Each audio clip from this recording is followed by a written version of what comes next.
ሰላም ሰላም የአገሬ ልጆች እንዴት ናችሁ? ደህና ናችሁ? ከእኔ ጋር እግዚአብሔር ይመስገን ሁሉ ሰላም ነው። ከእናንተ ጋር እንዴት ነው?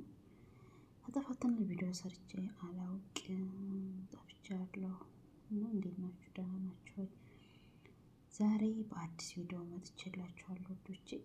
እና ምንድነው የምላችሁ ትናንትና ዞር ስል የቲክቶክ መንደር ማለት ነው አንዲት ልጅ ራስ አልኬማ የሞተች አለች። ሰምታችሁ ከሆነ ማለት ነው። እሱም የሞተችው በምንድን እንደሆነ ታውቃላችሁ? መድኃኒት አሟት ነበር እና ልጅቷ ያሉ መድኃኒት መዳሟ ሰጣት ነው ያሉት። እናንተም መድኃኒት ሳትመረመሩ እነሱ የወሰዱት የቀረ መድኃኒት ምንም አይነት መድኃኒት ቢሰጧችሁ አትውሰዱ። በቃ ሄዳችሁ ተመርምራችሁ ካልሆነ መድኃኒት አትውሰዱ። የአንዱ ለአንዱ አይሆንም። ለምሳሌ ፓናዶል በጣም ነው የምንወስደው እዛ ሀገር ያለን ልጆች። ፓናዶል ራሱ የራሱ ሳይድ ኢፌክት አለው። ኩላሊት በሽታ እንደሚያመጣ ታውቃላችሁ? መድኃኒት ሲበዛ ራሱ ለኩላሊት በጣም መጥፎ ነው። ስለዚህ መድኃኒት አታብዙ፣ መድኃኒት አትውሰዱ። የሚያማችሁ ከሆነ ሐኪም ቤት ውሰጂ ይበሏት። በተለይ ኮንትራት ያላችሁ የመውሰድ ግዴታ አለባችሁ። ሕክምና የምግባችሁ ምንድነው ደግሞ ይሄ ምግብ መኝታ ሊሟላላችኋል፣ ግድ ነው። ወረቀታችን ላይ ያለ የተጻፈው ማለት ነው። ስለዚህ እነሱ ወስደውት የቀረ መድኃኒት እያነሱ እየሰጡ ኤክስፓየር ሊያደርግ ለአንዱ መድኃኒት ለአሁን ለአንዱ የሚወሰዱ ለአንዱ አይሆንም። ትንሽ ባለችኝ እውቀት ቢያንስ ልንገራችሁ፣ ምንም አይነት መድኃኒት አትውሰዱ። እነሱ የሚሰጧችሁን የአንዱ ለአንዱ መጥፎ ነው መድኃኒት ማለት ነው፣ ይጋጫል። አሁን እግሬን አሞኝ እንደሆነ የሆነ ሌላ መድኃኒት አንስታ ብትሰጠኝ የራሱ ሳይድ ኢፌክት አለው። ጨጓራ ላይ ራሱ የሚያመጣው ነገር አለና ምንም አይነት መድኃኒት አትውሰዱ። መድኃኒት የራሱ በሽታ ነው፣ እንደሚያድነን ሁሉ በሽታ ነው። ስለዚህ እናንተ ምንም አይነት መድኃኒት ከመውሰድ ተቆጠቡ። አመመን እኛ ካልናቸው በቃ ይሄን ፓናዶል ለመስጠት ከነሱ የተረፋቸውን መድኃኒት ለመስጠት ነው የሚሮጡት ሐኪም ቤት ከመውሰዳቸው በፊት ማለት ነው።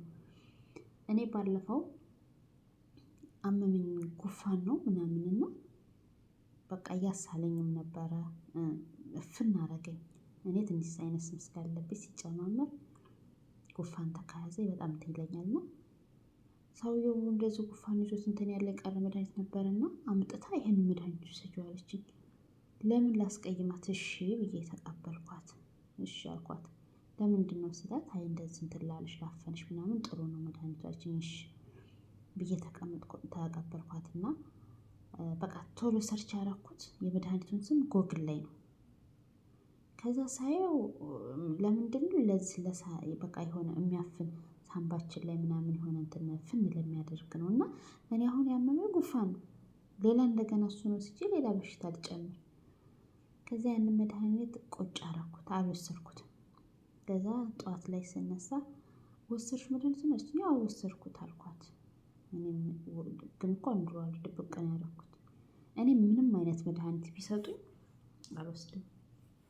ሊያመኝ ይችላል፣ አዎ፣ ግን በጣም የሚያማኝ ከሆነ ደግሞ ሐኪም ቤት መሄድ ነው ያለብን። ስለዚህ እነ ፓናዶል ራሳችሁን ካመማችሁ ብቻ፣ ሌላ ነገር አያስታግስም። ምንም አይነት በሽታ አያድንም። ራስ ምታት ራሱ እንትን የሚለው የሆነ ብርድ መቷችሁ ከሆነ እንትን ምንድን ነው በቃ ጉፋን ምናምን ነገር ይዟችሁ ከሆነ ራሳችሁን ካመማችሁ እንጂ ሌላ በሽታ ሲያማችሁ ፓናዶል ራሱ አይመከርም፣ አትውሰዱ። ብትችሉ ራሱ ለራስ ምታት ማለት ነው ምን እንደ ጥሩ ነው ታውቃላችሁ? ሎሚ አርጋችሁ ውሃ አርጋችሁ በዛ ውስጥ አርጋችሁ ጠጡት፣ ለውጥ ታገኛላችሁ። ይሻላል ለራስ ምታት ማለት ነው፣ ተፈጥሯዊ ነገር ስለሆነ። ፓናዶል የእነሱ የተረፋቸውን መድኃኒት እንኩ ውሰዱ ሲሏችሁ ዝም ብላችሁ አትውሰዱ፣ አትቃሙ፣ ብልጥ ሁኑ። ኧረ የሀገሬ ልጆች ተው፣ እንደው ወጣን አንቅር፣ እንደው ለቤተሰቦች የምንሳብ። አሁን ትናንትና ለሳሪ ጋር ተደውሎ ራስ አልኬማ አንዲት የሞተች ልጅ አለች አሏት። እስቲ አሁን ሬሳ እናስመረምራለን እያሉ ነው ቤተሰብ። እና ሴትዮዋም ዝም ብላ መድኃኒት ሰጣት ነው እየተባለ ነው። እና እናንተ ብልጥ ሆኑ፣ መድኃኒት ዝም ብላችሁ አትውሰዱ። ራሳችሁን ለራሳችሁ ወቁ። እነሱ ምንም ችግር የለባቸውም። ዛሬ አንቺ ብትቀሪ ነገ አንዷን ያመጣሉ። አንቺ በሽተኛ ከሆንሽ ራሳችሁን ደግሞ ጠብቁ። ውሃ ጠጡ። ምግባችሁን በሰዓቱ ብሉ። ስራቸው የእነሱ ስራ ምንም አያልቅም። እኔ እምላለሁ እንጂ ማለት ነው። ያው እንደናንተ ሆነ ስራው ካላለቀ ምግብ ላይ ትዝ አይለኝም። ውሃ ጠጡ። ውሃ ራሱን ያህል ብዙ አይደለውም። ስለዚህ ውሃ ራሱ በደንብ ለመጠጣት እየሞከርኩ ነው። አሁን ላይ እዚህ ከመጣሁኝ ሀገር ሆኜ ምን እንደዚህ ውሃ አልጠጣም። ግን ውሃ መጠጣት አለባቸው። ውሃ ካልጠጣን ደግሞ ኩላሊታችን በሽተኛ ነው የሆነ ቆመን ስለምንውል ከባድ ነው። ብልጠት ከሌላው ሀገር ዜጎች እንማር። አረ የኛም ሀገር ዜጎች በጣም ብልጦች አሉ። እግዚአብሔርን አንዳንዶቻችን እንደው የዋህ የሆን ነው። ስለዚህ ጎበዝ ሁኑ። በቃ ራሳችሁ ለራሳችሁ ወቁ። አዲሶች በተለይ ምንም የማያውቁትን ያመጣሉ። በቃ መጫወቻ ያደርጓቸዋል። ትንሽ እውቀት ያለውን እንኳን አያታልሉ።